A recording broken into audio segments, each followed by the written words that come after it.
Hi, thanks for stopping by. In this Tinkerspace project, I'm going to jump into the Internet of Things and build a sensor that lets me do this. Hey Siri, check the water.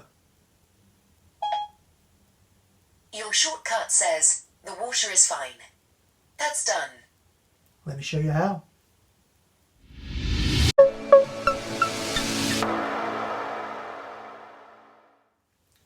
The Tinkerspace is separate to the main house, and with the K40 laser out here, I can't afford for the temperature to drop too low, as ice crystals building up in the laser tube would damage the glass, so I'm going to use some Arduino boards and compatible sensors to see how we can monitor things. I'm using a DHT temperature and humidity sensor, along with a waterproof temperature probe, and connecting them to pins 5 and 6 on this Arduino Nano board. I made sure I bought a probe with a long enough cable to reach the bucket that holds the coolant water for the K40 laser. To get these working together, I'm using the Arduino IDE and the code in this sketch, so let's quickly step through that now. I've made a note at the top to remind me what type of board I need to select. Next, I bring in some library packages. This is pre-built code and already understands how the sensors and wiring works and makes it easy to work with. With the libraries included, I can start reserving names in memory for the rest of my code to work with.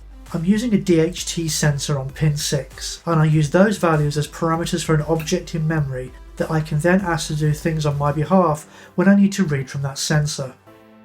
The water probe sits on pin 5, but that uses a one-wire protocol to communicate.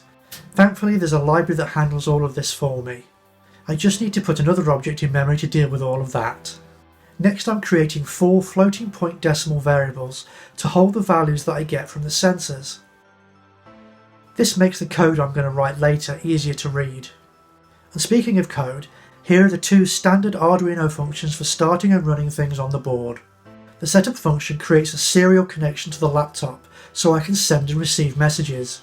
It then tells the water and the air sensors to behave as if they've just been turned on. Now this function runs just once when the whole board is powered up. Next is the loop function. This calls another function to get information from the air sensor, wait for a bit, then gets the information from the water sensor, and then waits for a bit longer. The Arduino will then call this function continually while the power is connected. Now let's take a look at the sensor functions. Reading the air sensor, I ask for the current temperature and humidity, assigning them to the air temp and air humi variables I defined earlier. I then use the serial connection to print out the values.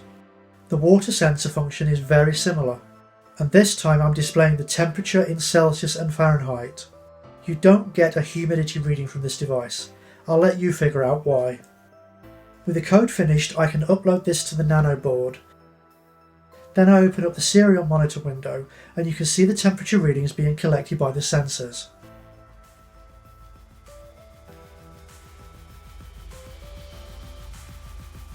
Now, leaving the Nano hooked up to my laptop is not a long-term solution, so let's see what we can do about that.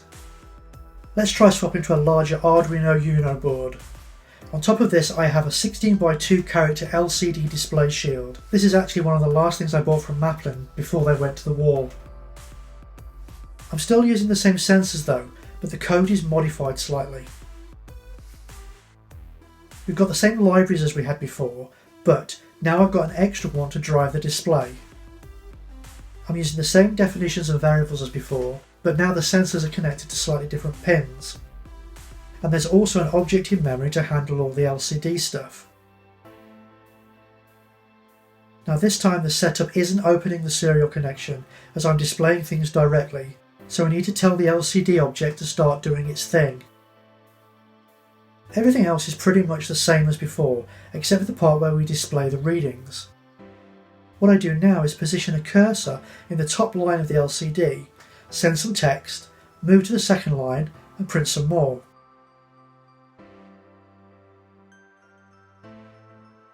This is the same for both sensors, which still get called repeatedly with a 2-second gap in between. With this code done and making sure I pick the right board, I can compile and upload this to the Arduino Uno. And here's the output being displayed on the screen.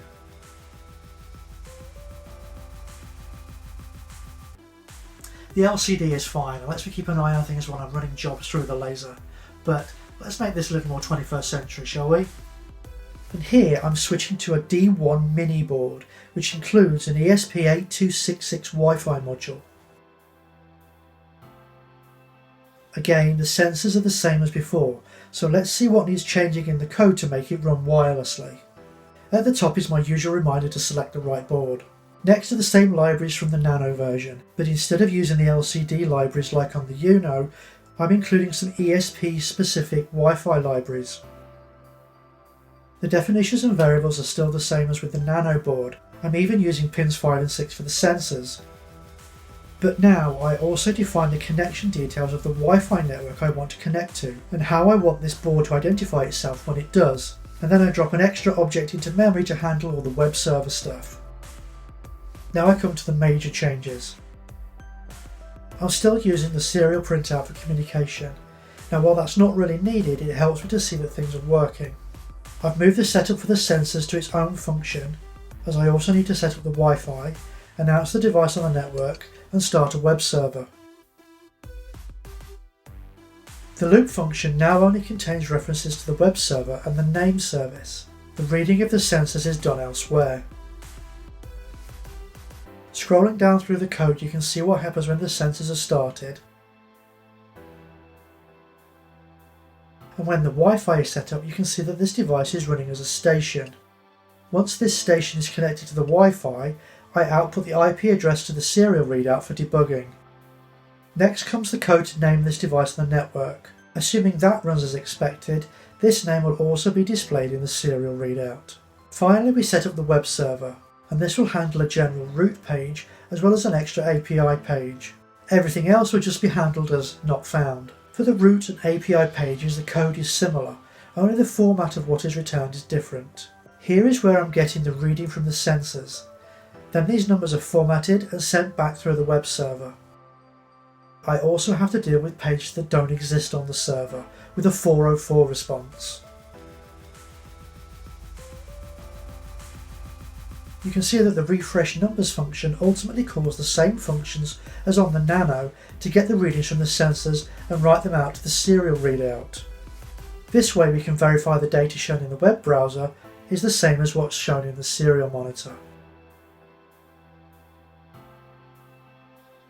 After uploading this to the D1 Mini, you can see the Wi-Fi connection starting up in the serial monitor. Then the IP address is displayed and the URL to use in the browser. If I open that URL in the browser on my laptop, the board gets the request. It talks to the sensors, gets the readings, and responds with a plain text message containing the information.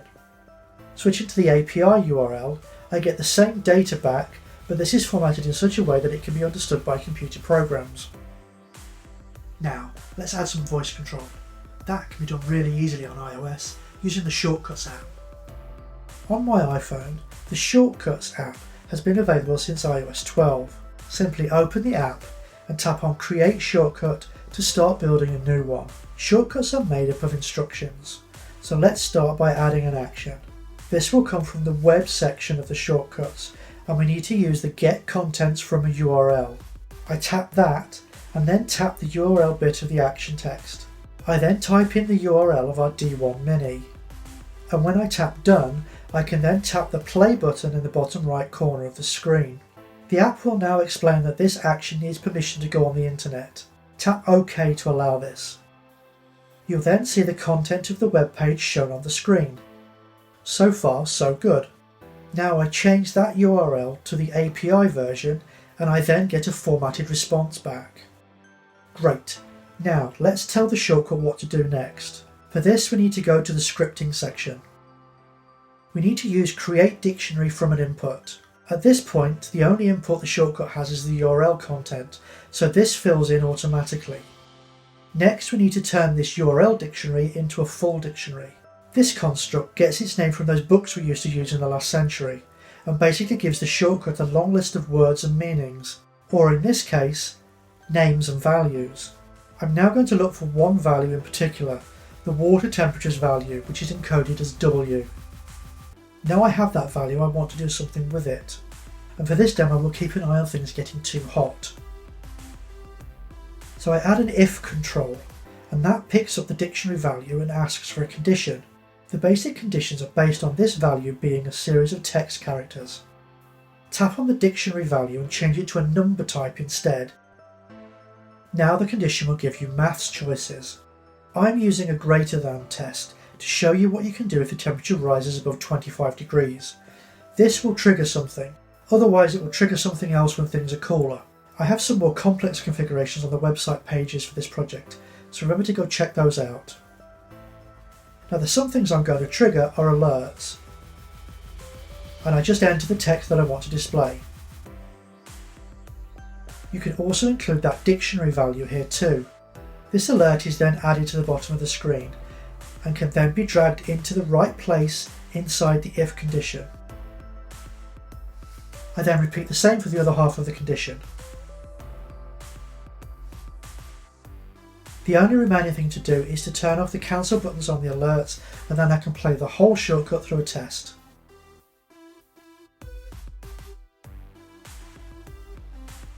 The final step is to give this shortcut a name, and I'm also going to add it as an icon on the home screen.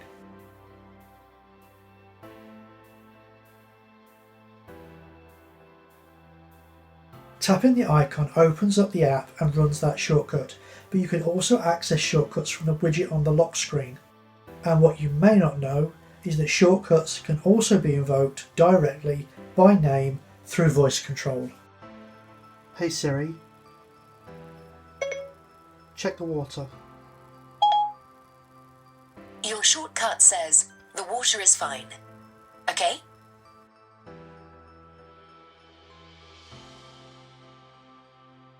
Hey Siri,